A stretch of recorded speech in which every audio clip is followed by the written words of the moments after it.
يا أيها الذين آمنوا ادخلوا في السلم كافة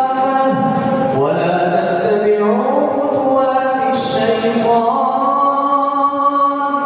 إنه